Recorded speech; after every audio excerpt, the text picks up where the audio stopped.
Bom, pessoal, nós vamos retomar aqui. Acabei de receber aqui a nossa camisa aqui do curso de Auditor Fiscal do Trabalho, né? 2011 e tal.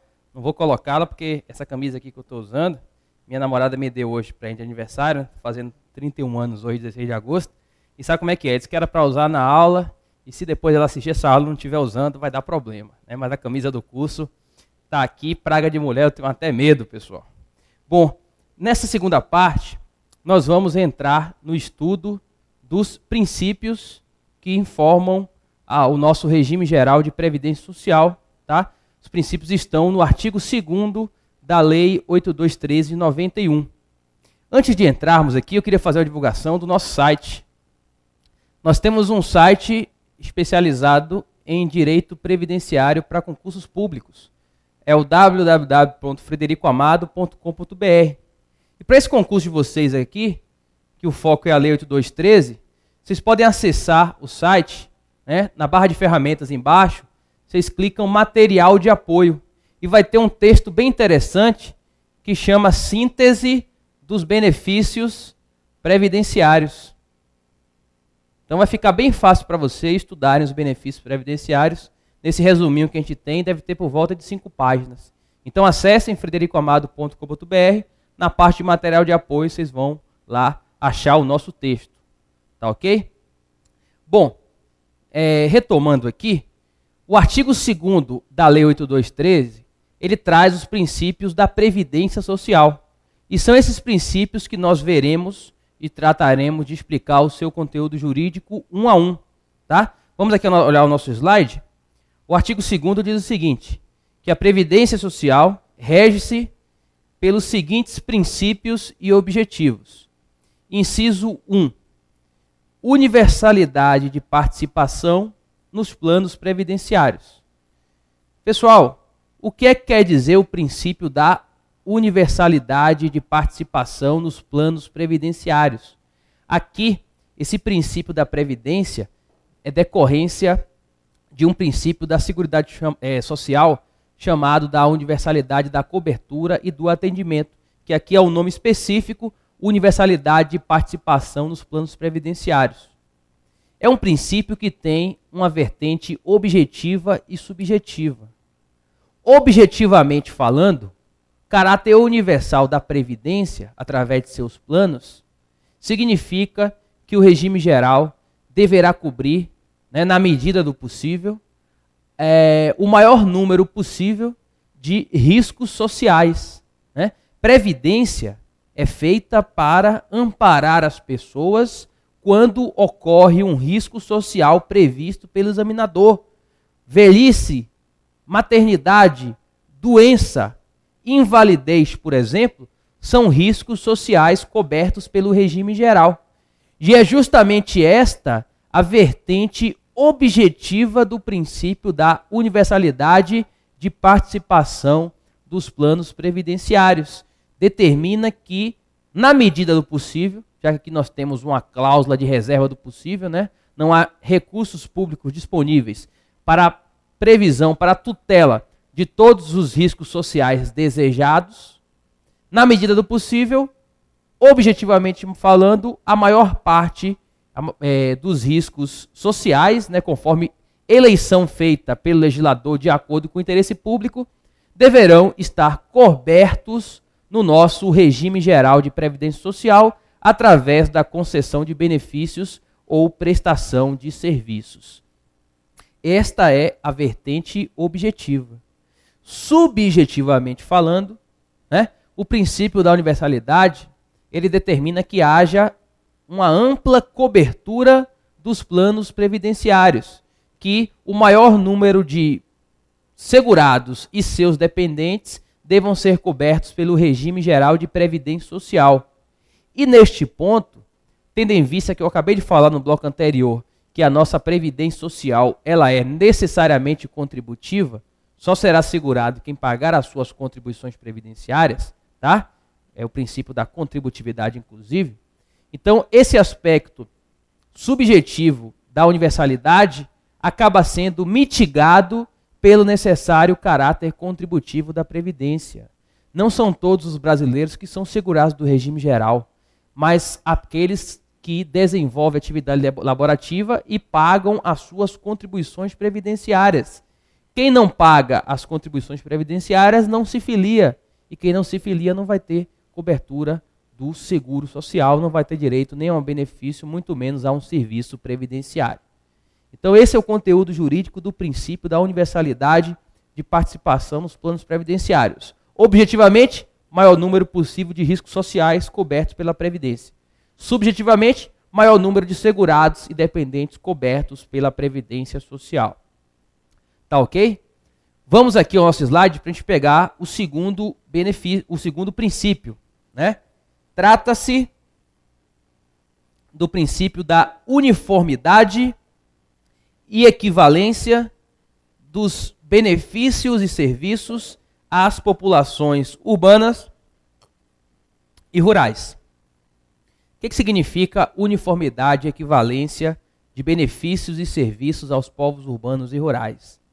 Esse dispositivo, esse princípio, que inclusive também é um princípio da Seguridade Social, previsto no artigo 94, parágrafo único da Constituição, ele veda a discriminação negativa contra os povos urbanos e contra os povos rurais.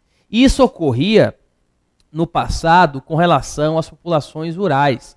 Vou dar um exemplo aos senhores. Antes da Constituição Federal, a Previdência Rural previa, né, uma aposentadoria equivalente a meio salário mínimo. E atualmente isso não é mais possível. Nenhuma aposentadoria poderá ser inferior a um salário mínimo rural ou urbana. Então o objetivo desse princípio, que decorre do princípio da Seguridade Social também com o mesmo nome, uniformidade e equivalência entre benefícios e serviços aos povos urbanos e rurais, é um princípio que veda a discriminação negativa contra povos urbanos e rurais. Mas cuidado, é possível que haja um tratamento, uma discriminação positiva, desde que povos urbanos ou rurais estejam em situações jurídicas, políticas, econômicas ou sociais diferenciadas, havendo um fundamento razoável e proporcional para a concessão de um benefício ou serviço. É possível discriminação positiva se for razoável. O que se proíbe é uma discriminação negativa, como ocorria no passado com relação aos povos rurais. E vejam, aqui fala benefícios e serviços. Convém já fazer uma diferenciação aqui, pessoal. A expressão prestações previdenciárias é uma expressão que constitui um gênero. E das prestações nós temos duas espécies. Nós temos os benefícios e os serviços previdenciários. Um benefício é uma obrigação de pagar quantia certa devida pela Previdência Social. A aposentadoria, todo mês se paga uma aposentadoria a um segurado. Já os serviços são obrigações de fazer, a exemplo que a gente vai ver do serviço social ou da reabilitação profissional. Então, gênero, prestações previdenciárias, espécies, benefícios, obrigações de pagar, serviços, obrigações de fazer. Tá? Então está explicado aqui o que significam benefícios e serviços previdenciários. Vamos analisar agora o terceiro princípio aqui da nossa Previdência Social. Seletividade e distributividade na prestação dos benefícios. Na verdade, gente, nós temos aqui dois princípios em um inciso só. Nós temos o princípio da seletividade, né? E temos também o princípio da distributividade. Vamos começar aqui pela seletividade. E aqui o nome já está a indicar o conteúdo jurídico deste importante princípio da Previdência Social. Como eu disse aos senhores, o caráter universal dos planos previdenciários, em seu aspecto objetivo, determina que, na medida do possível, o legislador tutele, através da previsão legal de benefícios ou serviços, o maior número de riscos sociais conforme o interesse público. E é justamente por isso, por inexistir dinheiro suficiente para a cobertura de todos os riscos sociais, é preciso que se selecione os mais relevantes para serem cobertos, e é justamente esse o conteúdo jurídico do princípio da seletividade. Princípio que determina que o legislador eleja, selecione, daí o seu nome iuris, os riscos sociais mais relevantes para que haja uma cobertura pelo regime geral de previdência social, né? A invalidez é um risco social relevante? É. Tanto que tem um benefício chamado aposentadoria por invalidez. Outro exemplo, auxílio-doença. Nós veremos que o auxílio-doença só é pago quando a pessoa está incapacitada para o trabalho habitual por mais de 15 dias. Se a pessoa tem uma enfermidade que o afasta do trabalho por até 15 dias, ele não vai ter direito ao auxílio-doença, né? Então, nesse caso, esse risco social, incapacidade para o trabalho habitual por até 15 dias, ele não foi selecionado pelo legislador e ele não será coberto pela Previdência Social. Se a pessoa for empregada, a empresa vai pagar os 15 dias de salário, né? Se a pessoa não é segurada empregada, tem que ter uma poupança individual. Se não tiver uma poupança individual, vai ter que se recorrer da assistência social, tá? Então, seletividade é selecionar riscos sociais mais relevantes para a cobertura pelo regime geral de previdência social. Temos também nesse inciso 3 do artigo 2º o princípio da distributividade. E aqui vocês têm que se lembrar de justiça social, justiça distributiva, tá? A distributividade coloca a previdência social como um importantíssimo instrumento de distribuição de riquezas do Brasil, né? Através do pagamento de benefícios e prestação de serviços, principalmente através dos benefícios previdenciários. Pessoal, cerca de 22 milhões de pessoas, né, deixam a linha da pobreza em razão dos benefícios pagos pelo Instituto Nacional do Seguro Social. Então nós temos aqui uma função de realização de justiça material por parte da Previdência Social, né, a fim de reduzir desigualdades regionais ou mesmo nacionais. Então lembre-se, justiça distributiva, esse é o conteúdo do princípio da distributividade. Vamos passar agora ao próximo princípio, é o inciso 4º do nosso artigo 2º. O que diz? Cálculo dos benefícios, considerando-se os salários de contribuição corrigidos monetariamente. Pessoal, é difícil para mim explicar a vocês esse princípio, tendo em vista que nós não estudamos nem vamos estudar o salário de contribuição, porque o salário de contribuição é um instituto que está na Lei 8212 e não está no programa de vocês.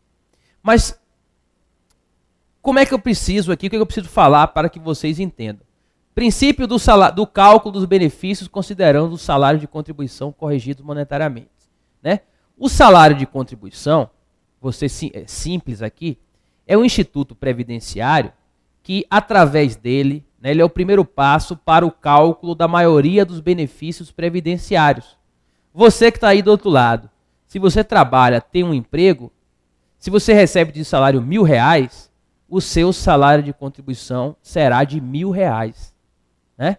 E na hora de calcular a sua aposentadoria, 80% dos maiores salários de contribuição serão considerados. E esse princípio diz que os salários de contribuição deverão sofrer correção monetária. Por quê? Porque se os salários de contribuição não forem corrigidos monetariamente, a renda mensal inicial do seu benefício previdenciário vai sofrer uma perda em razão da inflação, tá? E pode parecer óbvio, professor Frederico, é óbvio que os salários de contribuição têm que sofrer correção monetária. É óbvio após a Constituição. Porque até o advento da atual Constituição, a nossa legislação previdenciária, que é a antiga LOPS, Lei Orgânica da Previdência Social, e os decretos de regulamentação, não previam atualização monetária dos 12 últimos salários de contribuição. Ou seja, em período de inflação galopante antes da Constituição, os 12 últimos salários de contribuição não eram corrigidos. E como o salário de contribuição é um instituto utilizado para calcular os benefícios, ou pelo menos a maioria desses benefícios previdenciários, o benefício acabava tendo uma renda mensal inicial parcialmente, né, defasada com relação da inflação. Se hoje já existiria isso, imagine naquela época, que já chegou a ter ano de inflação de 100% ao mês. Né? Imagine. Então hoje, por determinação aqui do artigo 2º, inciso 4º, e também, né, do artigo 201 da Constituição Federal, os salários de contribuição utilizados para o cálculo dos benefícios deverão sofrer atualização monetária. Inclusive, esse índice atualmente é o INPC, é o artigo 41-A da Lei 8213, que nós vamos tratar no futuro. Tá? Esse é o conteúdo do inciso 4º do artigo 2º. Vamos analisar agora o inciso 5, pessoal. O que está previsto aqui no nosso inciso 5? Vamos lá. Irredutibilidade do valor dos benefícios, de modo a preservar-lhes o poder aquisitivo. Aqui a gente pode chamar de princípio da irredutibilidade material dos benefícios previdenciários, tá? Isso mesmo. Essa irredutibilidade em termos de benefícios pagos pela Previdência Social não é meramente formal, não se restringe ao seu valor nominal. Aqui há uma garantia, primeiro no artigo 201 da Constituição e agora no artigo 2, artigo 2º, inciso 5 da Lei 8213, que os benefícios previdenciários eles são irredutíveis de forma a preservar-lhes o poder aquisitivo. Ou seja, todo ano os benefícios do regime geral de previdência social eles são reajustados, pessoal. E esse índice é o INPC. Então, o aposentado, pensionista e demais segurados e dependentes têm garantido pelo menos o INPC do ano anterior, né? Essa é a garantia mínima. Quando eles conseguem fazer uma pressão política, como ocorreu agora com a Lei 12.254 de 2010, eles conseguiram 7,72%. Foi mais, o INPC ficou na casa dos 4%. E aqueles que recebem uma aposentadoria ou uma pensão de salário mínimo, recebem o índice do salário mínimo, porque nenhum benefício que substitua a remuneração do trabalhador pode ser inferior ao mínimo, consegue até mais. Então, é garantido assegurado e dependente do INSS, pelo menos o INPC, né? E o próprio Supremo Tribunal Federal vem entendendo que esse índice legal atende ao princípio da irredutibilidade material do valor dos benefícios previdenciários. Ok? É interessante que dentro da Seguridade Social, na assistência e na saúde, nós temos uma mera irredutibilidade formal de benefício de saúde ou de assistência social. Na Previdência, não. Em razão do seu caráter contributivo, todo ano os benefícios são reajustados, pelo menos pelo INPC, para manter o poder real de compra. Vamos passar agora ao inciso 6. Aqui diz: valor da renda mensal dos benefícios substitutos do salário de contribuição ou do rendimento do trabalho do segurado não inferior ao do salário mínimo. Pessoal, benefício previdenciário que vai substituir a remuneração do trabalhador, ele deverá ser pelo menos de um salário mínimo, mesmo que calcule pelas regras atuais, que nós veremos mais à frente, e dê menos de um salário mínimo, tem que ser aproximado. E quais são esses benefícios, né? As aposentadorias terão pelo menos um salário mínimo, o auxílio-doença, né? A pensão por morte, o auxílio-reclusão e o salário-maternidade. Todos esses benefícios buscam substituir a remuneração do trabalhador. Nós temos apenas, e vamos aprofundar mais à frente, mas no momento é oportuno que eu fale, nós temos apenas 2 benefícios que não se destinam a substituir a remuneração do trabalhador. E por esse motivo, eles poderão ter a sua renda mensal inicial inferior a um salário mínimo, que são o salário família e o auxílio acidente. Auxílio acidente e salário família poderão ter renda inferior a um salário mínimo. Vamos agora ao princípio aqui do nosso inciso 7º. Princípio da previdência complementar facultativa, custeada por contribuição adicional. Pessoal, no primeiro bloco nós colocamos o organograma da nossa previdência social. Nós vimos que além dos planos básicos, nós temos os planos complementares de previdência social. O regime público ainda pende de regulamentação e o regime privado, que se subdivide em aberto ou fechado. Aberto são as SAs que disponibilizam, né, os planos privados de previdência social. Por exemplo, Brasil Prev. Qualquer pessoa pode ir lá e celebrar um contrato de previdência privada.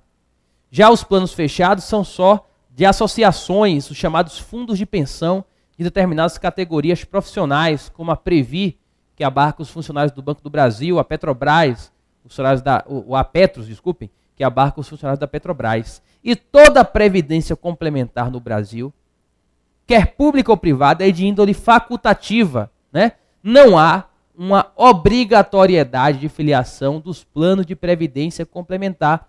Ela será, sem exceção, sempre facultativa. Apenas os planos básicos é que são de filiação obrigatória. Vamos passar agora para o inciso 8º, né, que a gente chama aqui de princípio da gestão quadripartite.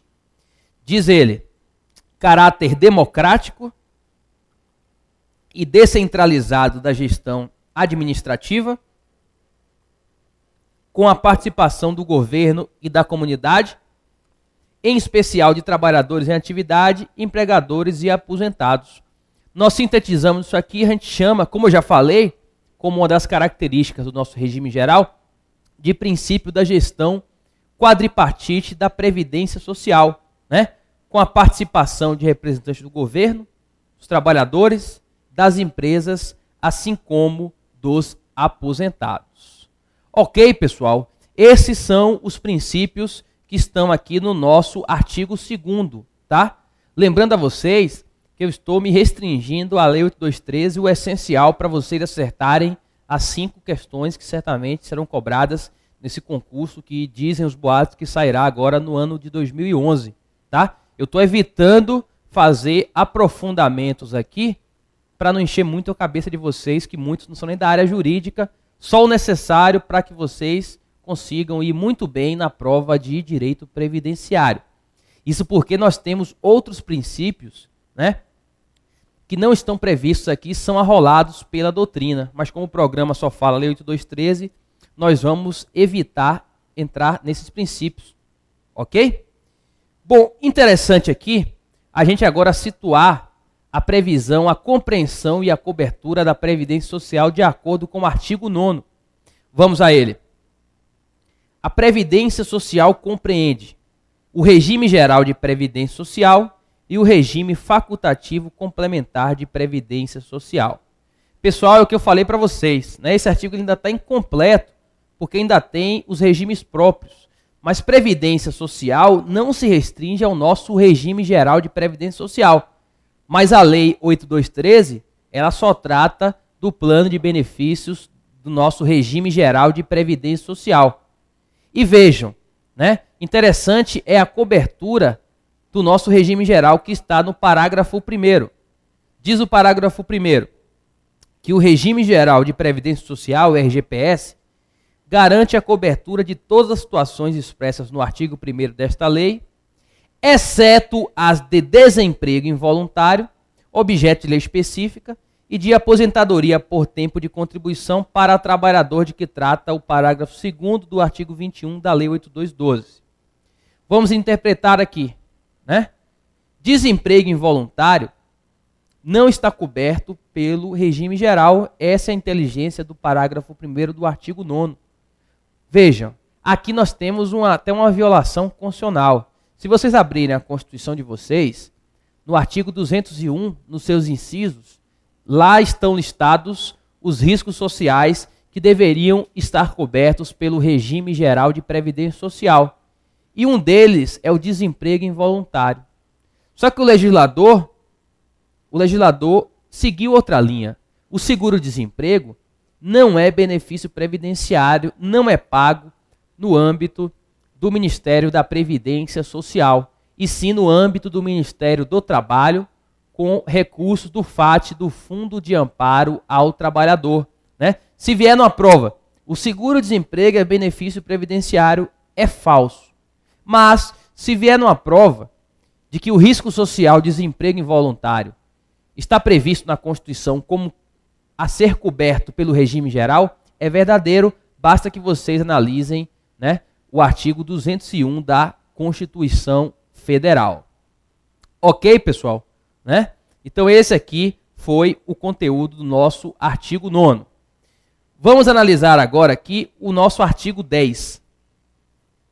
Os beneficiários do regime de previdência social classificam-se como segurados e dependentes nos termos da seção 1 e 2 desse capítulo. Bom, vamos passar aqui a um desenho, né, para quem não tem trato da matéria. Beneficiários. Beneficiários do regime geral, do RGPS, é uma expressão que é gênero. Nós temos os segurados e os dependentes dos segurados.